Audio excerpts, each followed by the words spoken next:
Hi everybody, it's Tabletopic here, and today we're going to be covering how to beat Adeptus Mechanicus Skitarii.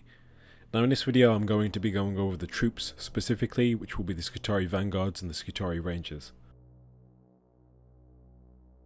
So this is the information for Skitarii. This information applies to both Vanguard and Rangers. They can be taken in units of 5 to 20 models. They're 8 points per model. Then we're looking at a ballistic skill of a 3+ and a weapon skill of a 4+, a 4+ armor save and a 6+ invuln save, a 6-inch movement characteristic, leadership 6, the alpha, which is essentially their sergeant, the sergeant equivalent for Admech or Skitarii. The alpha is leadership 7, 1 attack each, and the alpha gets 2. I'm not going to be covering their war gear options in terms of different weapons and stuff, so one thing I will say is to look out for the powerful sniper in the Transuranic Arquebus. It is strength 7, AP -1 with D3 damage. It is a heavy weapon, but yeah, it could, if you're not ready for that kind of thing and you accidentally leave your warlord out, they're going to get hurt really bad. Skitarii Vanguard. So these guys are armed with radium carbines as their default weapon. So it's an assault weapon with 3 strength 3 shots, and they've got 18-inch range. Unmodified hit rolls of 6 automatically wound non-vehicle targets. So yeah, it's pretty good. They've got a decent amount of shots where they make a rule like this work. It is worth noting that that they don't have any AP by default, but yeah. While within engagement range of a non-vehicle enemy unit, subtract 1 from the strength and toughness of models in that unit. So Space Marines become toughness and strength 3, or, you know, if you're Gravis, toughness 4 and strength 3, and yeah, there's loads of things like that. Guardsman becomes toughness and strength 2. Really, it's a really good rule, to be honest. So buffs for them, we're looking at the stratagem, which is probably the main thing that makes them good. And when I say it makes them good, it makes them insanely good. So enriched rounds for 1 command point. Radium weapons auto wound non-vehicles on unmodified 4s and up to hit. Yeah, it's really good and really scary. The sheer amount of shots you get, think about it, you can take these guys in units of 20 and they've got that many shots each, so we're looking at 60 shots for a unit, and auto wounding non-vehicles on 4s. That's monsters, bikers, you name it, anything that is on a vehicle gets wounded on 4s to hit. It is insane. So yeah, but you're probably looking at the range and you're thinking at least the range is kind of short though, right? But there's ways for Admech to quite easily mitigate that, which we'll get into later, things to watch out for.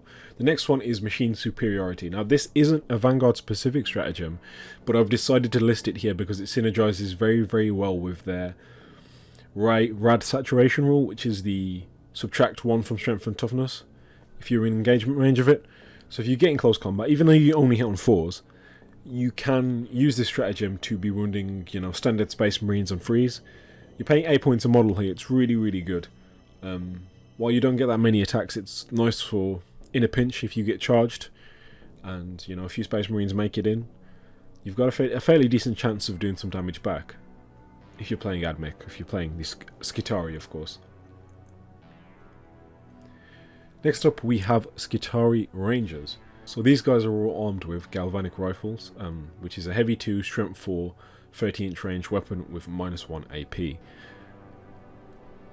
Obviously they've got the same stat line as the Vanguard in terms of all the information. They pretty much share a profile in all things but name. And then, unique to the Rangers, instead of the -1 strength and toughness like what the Vanguard have, these guys have a pre-game 3-inch move. So it happens at the start of the first battle round before the first turn begins, which is key. So you basically do it, you figure out who's going first and then you do it. You can't end this move within 9 inches of any enemy models though, so if you're playing against Admech, if you want to prevent the Rangers from getting outside of their deployment zone and you have infiltrating units, you can put the infiltrating units 9 inches away from their deployment zone to prevent them spreading out too much, especially if they've got big units. Their buff, their main stratagem, is the Galvanic Volley Fire for 2 CP. Once Skitarii Ranger units, Galvanic Rifles become Rapid Fire 2 instead of Heavy 2. So yeah, you've got 20 of these guys in a unit, you put them in reserves. When you're within 15 inches you're looking at 4 shots each, which is very, very strong. The reason why it's strong is because obviously you can take them in units of up to 20, so 4 shots each, you're looking at 80 shots, which is amazing. Like, I don't think much can top that in terms of volume of fire. The unit costs like 160 points, just like the Vanguard. Very, very good. I think Vanguard are personally I think Vanguard are better, but because of the stratagems are both available to you and you can only use them once per phase, as is the case with stratagems, I think it's honestly worth running 2 blobs and setting them up, if you're playing Admech, that is, just because it's so strong. Just the sheer amount of infantry clearing you get from these guys is insane. And not even just infantry, with that volume of dice, there's not really much you can't kill. So yeah, worth knowing, worth bearing in mind. So let's take a look at some of the other buffs. For the most part, I'm going to be leaving out the Holy Order traits and the Skitarii Warlord traits here. But to briefly kind of summarize those before we jump into this, there's ways to be able to fall back and shoot. There's ways to be able to ignore the negative aspect of the current Doctrina. And also, there are ways to get 6s explode into an additional hit, and also +1 strength to shooting. Moving on. Tech Priest of Impulus. His Galvanic Field gives an extra 6-inch range and AP -1 for galvanic and radium weapons. Okay? So it's quite good, especially for the radium weapons, the volume of fire and the auto wounding. Having that 1 AP makes all the difference in terms of dealing with targets with storm shields or something like that. Skitarii Marshal. Of course, Skitarii Rangers and Vanguard are core units, so if they're within 6 inches of this guy, they will be re-rolling wound rolls of 1. Same with the Tech Priest Dominus, but for hit rolls. I didn't really want to talk about faction-specific buffs for these guys, but the Lucius ones stood out to me so much that I kind of had to at least refer to them. So, Luminescent Blessings. So this is a Warlord trait. It's Lucius only, and it essentially gives transhuman physiology to a core Lucius unit. That's right. So for those of you who don't know, transhuman physiology is essentially you give it to a unit. It's a Space Marine stratagem, and they can only be wounded on 4s or above. It's becoming more and more common. But yeah, basically you can give that to a core Lucius unit. So your 20-man blob of Skitarii Vanguard, the opponent can only wound them on 4s, which is very disgusting because they're toughness 3. So most of the time, most things will be wounding them on 3s anyway. So you're guaranteed to get value out of it pretty much. Now we're going to look at the optional war gear that you take once and it affects the whole unit.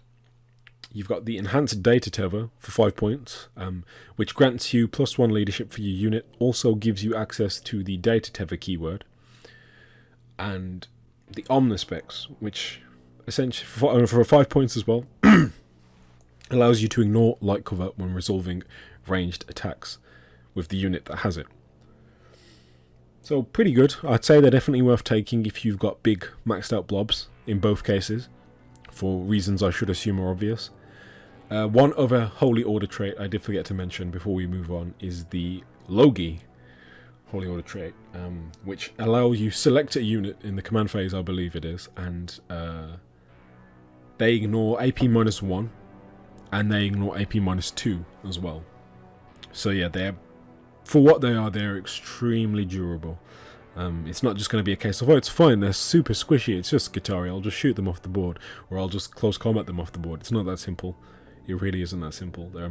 So be wary of this and pick and choose your moments right. You're not just guaranteed to just steamroll them. Basically, they have tricks. They've got really good durability with the right buffs. Be mindful of it. Okay, so popular combos. This is what I imagine we're going to be seeing a lot. The main thing that stood out to me was the Vanguard Lucius blob being teleported alongside a Marshal or a Dominus with the Solar Flare, which is, again, a Lucius relic. So the Solar Flare, for those of you who aren't aware, is essentially like the Veil of Darkness for Necrons, where you start on the board and a character with the relic can choose a unit within a certain distance of them, teleport itself and the unit somewhere else on the board more than 9 inches away from any enemy models. Really strong. It kind of mitigates the whole issue with the Vanguard range from the get-go, and It's very, very likely if you're shooting with Vanguard that your opponent is going to be using the enriched rounds to an infantry, monsters, or bikes on the 4+. With hit rolls of 4+ rather, sorry. So, it was probably more probable they're going to take the Dominus for this, because then they can convert the 1s to hit into potential more wounds, if that makes sense.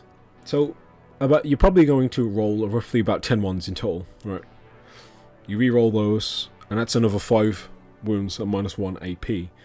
A key thing to note as well is the galvanic field buff from the Manipulus happens in the command phase, which means the Manipulus doesn't need to chase the unit around.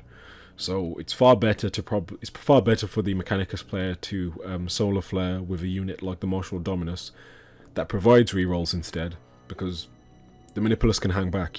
He doesn't need to go in and follow them. Next one, Rangers in deep strike or strategic reserves, coming on to ensure they're within rapid fire range for their volley fire stratagem, resulting in 4 shots each. This one is a lot more straightforward, but for a blob of 20, if they're all in rapid fire range, you're looking at 80 strength 4 -1 AP shots, and of course there are ways to make the weapons better. There are ways to, grant extra AP, sixes to the 6s explode, and so on and so forth. There's a lot of potential here. Yeah. It's very, very scary. It's crazy. So now we're probably going to take a little look in how you can potentially try and play around these things. Obviously it varies a lot depending on what kind of army you play, but I think a lot of the rules here are quite universal. First of all, if you have any sniping utility available to you, and key buffing characters are within line of sight, hurting your opponent's threat range and damage potential is very, very key, especially if you can do it early on. If you pick a secondary like Assassinate or something like that as well, you're just kind of fueling it with that, because the characters are very, very key for AdMech. The troops still perform really well, good by themselves, but they get pushed to the crazy, crazy levels with the buffs and the assistants, the Holy Order traits, and so on. Utilize line of sight blocking terrain. As is the case when you're up against a really strong shooting, as is always, it's really key that you kind of deny them being able to just shoot away your super valuable units in the first turn. Another thing is, I strongly advise you try to kill Vanguard in the shooting phase. The -1 to strength and toughness makes it very, very awkward and annoying to kill them if you're in the more common ranges of toughness and strength. If it doesn't affect you, you're still getting your toughness dropped by 1. So they can get the +1 strength for the stratagem and still have a good chance of doing something back to you. So yeah, just because you're within 1 inch of the Vanguard, it doesn't mean they're the only things that are going to be fighting you. You've got potential for infiltrators to be in the fray, Cerberus raiders, and so on. So yeah, they can kind of enable those units to put them in a really good position to do some pretty decent damage to you. So be mindful of that. Don't just fly into the Vanguard headfirst. Just even off the basis of the fact that they have so many shots, and the 6s to hit automatically wound, which means if they hit, they wound you. That Overwatch is kind of scary with this unit. They just have the weight of dice is there, so you can't really just, depending on what army you play, I don't advise just throwing yourself into them. The good news about Overwatch at the very least is they can only do it once, so you can kind of throw a sacrificial, a sacrificial chaff unit into them, and then get your more important stuff in afterwards. Next up, respond to Doctrina and Canticle choices. So obviously I'm not going into necessarily what the Canticles and Doctrinas are, what they mean, but basically your opponent chooses them at the start of the battle round, and it's an essentially, for Mars it's an army-wide buff. Otherwise it only affects Cult Mechanicus units, which does not apply to Skitarii, but Doctrina applies to Skitarii, and pretty much it's just your opponent picks it at the start and you can respond to that. If they choose to increase their ballistic skill, they get a negative on their weapon skill, and vice versa. They can get like an increase to their movement and then they lose a bit on their save, or they can get an increase to their save and then they lose a bit on their movement, and so on. It's really key that you pick and choose when to go in and fight, or when to try and wipe out the units or seize objectives as and when your opponent picks certain doctrinas or canticles. It is worth noting as well that the -1 to save in terms of adding extra movement is huge, and it works like canticles where you have to pick a different one each battle round. You have to essentially cycle through them. So there is going to be a stage where your opponent's army is super vulnerable with the -1 to their save.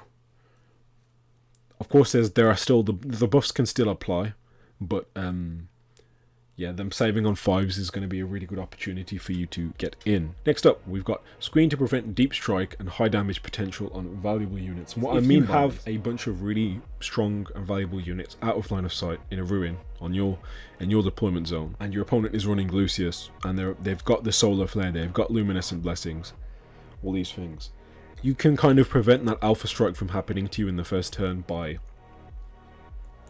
lining up your chaff units on the edge of your deployment, or spreading them out within your deployment to prevent your opponent from being able to bring that big 20-man blob in and getting good line of sight on the valuable stuff. Then your opponent is essentially forced to use it as a late game swing, and we'll get into that in a bit. And lastly, we've got things that force your opponent to spend extra on stratagems are quite good, such as Inquisitor Coteus' spy network, or Calidus Assassin, something like that.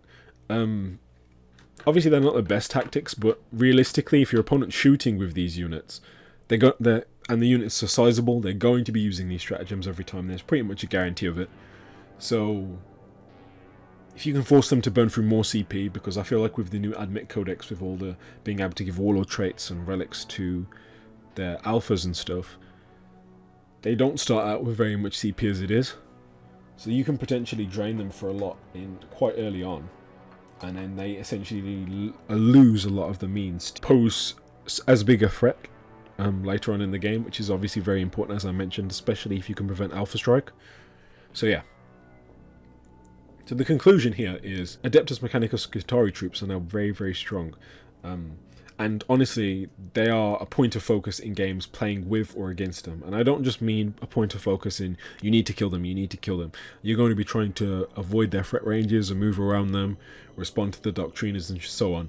They are very pivotal now, whereas they weren't before. You only really saw them in minimum units, being annoying or hiding out of line of sight. And now, just 20 of them are just going to be moving up the board, trying to get to the middle of the board, hold those mid-board primary objectives. Yeah, it's really scary. It is really scary, the kind of output that they put on the table. Speaking of which, they are capable of great shooting output and are strong defensively with doctrinas and potential buffs from relics or warlord traits. Try to force them into the midboard early to prevent any swings, and what I mean by this is try to force your opponent to respond to you or move as fast as they can, because realistically you don't want them to be able to bring in a swing. So let's say at the end of the third turn, they bring down a blob of Vanguard, use the stratagem on those, and also bring down a blob of Rangers and use the stratagem on those. If they set it up right, realistically, there's no coming back from that. You're going to lose so much that you aren't going to be able to contest objectives, and then your opponent gets essentially 2 battle rounds after that to just spread out and dominate the board. And those 2 units together are like 320 points, so it's not even like a huge commitment on their part. So try to incentivize, or at least put pressure on your opponent to want to establish board control early on. Because at the end of the day, especially if they go second, because get going on the primaries really early, and then they kind of have to respond to that. Lastly, bring blast.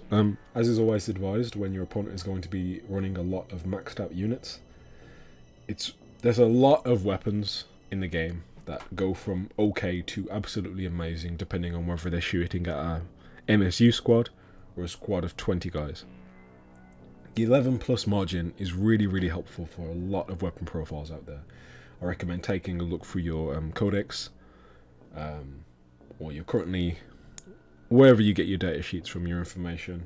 I recommend going through what weapons your army has available to them, and maybe considering taking a little more blast, just to try and up your damage potential against these guys in their more efficient and optimal compositions, which would of course be the maximum units to get the most out of the stratagems and so on. So yeah, blast is definitely worth considering. So yeah, that's the conclusion here.